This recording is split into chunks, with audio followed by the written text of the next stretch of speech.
తెలంగాణ ప్రజలారా, మారాల్సింది ప్రజలు కాదు, కొంతమంది మన తెలంగాణలో అక్కడ ఇక్కడ పేరుకపోయినా సన్నాసి దద్దమ్మలు టీఆర్ఎస్ కుక్కలో మారాలి.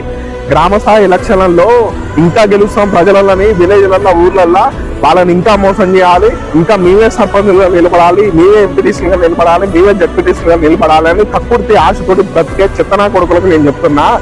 10 సంవత్సరాలు మీరు పీకలేంది రేవంత్ రెడ్డి గారు 2 సంవత్సరాలలో చేసి చూపించిండు. 10 సంవత్సరాలలో మీరు దోచుకున్న సొమ్ము మొత్తం తెలంగాణలో రేవంత్ రెడ్డి గారు 2 సంవత్సరాలలో ప్రజలకు ఎన్నో పథకాలు, ఫ్రీ బస్ కావచ్చు, సన్న బియ్యం కావచ్చు, ఉచిత కరెంట్ కావచ్చు, రైతు భరోసా కావచ్చు, రైతు బీమా కావచ్చు, ఇలా చెప్పుకుంటూ పోతారంటే ఎన్నో పథకాలు 2 చేసి చూపించిండు.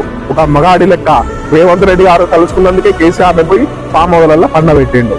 తెలంగాణ ప్రజలారా, ఇప్పుడైనా తెలుసుకోండి, కొంతమంది చెత్తనా కొడుకులు ఉంటారు, మందాస చూపించి డబ్బాస చూపించి వచ్చేటోళ్ళను